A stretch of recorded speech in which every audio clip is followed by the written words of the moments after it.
Theodore Roosevelt. The name conjures images of a rugged outdoorsman, a fearless leader, and a champion of the people. His face, etched on Mount Rushmore, stands as a testament to his enduring legacy. But before he became the 26th President of the United States, before he charged up San Juan Hill, and before he uttered the famous words, "Speak softly and carry a big stick," there was a young Theodore, shaped by a unique set of experiences that would mold him into the iconic figure we remember today.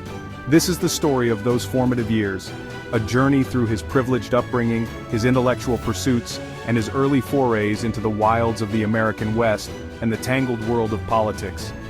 It's a story of personal triumphs and profound tragedies, of unwavering ambition and a deep-seated sense of duty.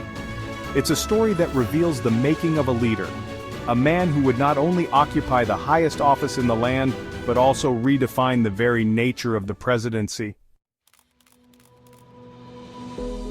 Theodore Roosevelt Jr. was born into privilege on October 27, 1858 in New York City.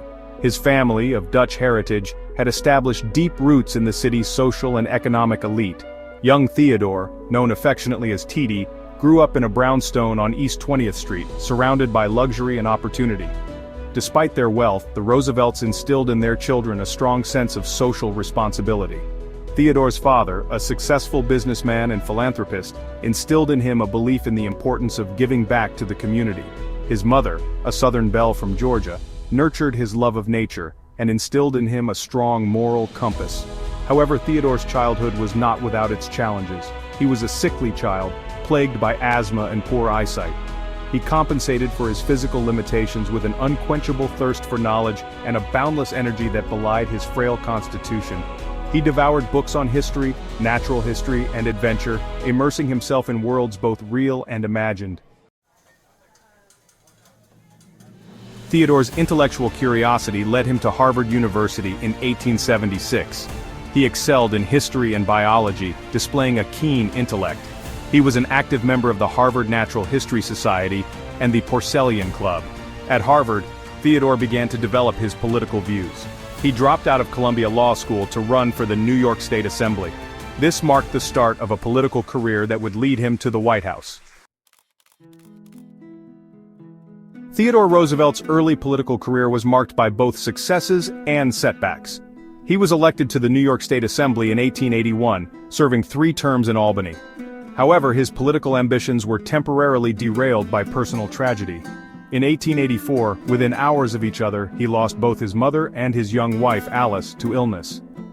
Devastated by grief, Roosevelt sought solace in the wilds of the American West. He purchased a ranch in the Dakota Territory and spent the next 2 years living as a cattle rancher. He immersed himself in the rugged life of a cowboy, riding the range, hunting buffalo, and confronting outlaws. The experience transformed Roosevelt, both physically and mentally. He returned to the East a changed man, hardened by the harsh realities of frontier life and imbued with a deep appreciation for the vastness and beauty of the American landscape. Upon his return to New York City, Roosevelt re-entered the political arena with renewed vigor.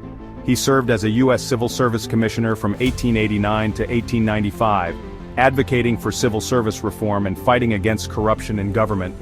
He then served as president of the New York City Police Board from 1895 to 1897, cleaning up police corruption and implementing innovative reforms. Roosevelt's tireless work ethic, his commitment to reform, and his undeniable charisma made him a rising star in the Republican Party. He was a gifted orator, known for his fiery speeches and his ability to connect with audiences from all walks of life. He was also a prolific writer, publishing numerous books and articles on history, politics, and conservation. As Roosevelt's political star rose, he experienced both personal joy and profound sorrow. He remarried in 1886 to Edith Kermit Caro, a childhood friend, and they went on to have 5 children together. However, the shadow of tragedy continued to loom over his life. In 1890, his younger brother Elliot died from complications related to alcoholism. Despite these personal setbacks, Roosevelt remained committed to public service. He believed that it was his duty to use his position and his voice to make a difference in the world. He was a tireless advocate for social justice, environmental conservation, and a strong national defense. Roosevelt's tenure as New York City Police Commissioner was marked by both controversy and accomplishment. He was a staunch advocate for police reform, implementing stricter standards for recruitment and training, and cracking down on corruption within the department. He was also a vocal critic of social injustice, famously ordering the closure of saloons on Sundays, which he believed were a breeding ground for vice and crime. Roosevelt's actions earned him both praise and criticism. He was lauded by reformers for his efforts to clean up the city and improve the lives of its citizens.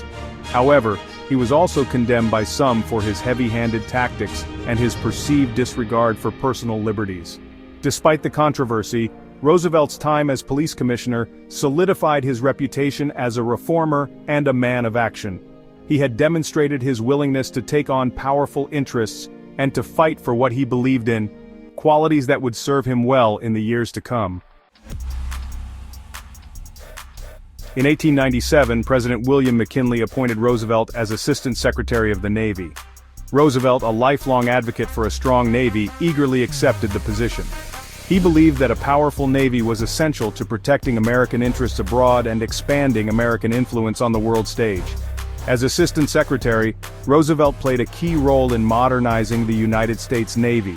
He advocated for the construction of new battleships and cruisers, and he pushed for the development of a more professional and efficient naval force. He also recognized the strategic importance of naval power in the Pacific, and he played a key role in securing the annexation of Hawaii and the construction of a naval base at Pearl Harbor.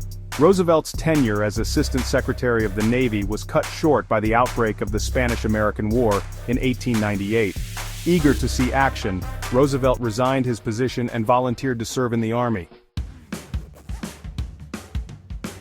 Theodore Roosevelt's life was a blend of privilege, hardship, ambition, and tragedy. His upbringing instilled duty and public service. Education nurtured his intellect and passion. The American West tested his limits, forging resilience.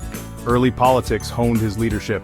By 1901, he was ready to lead, a man of the people, a champion of the working class, an American original.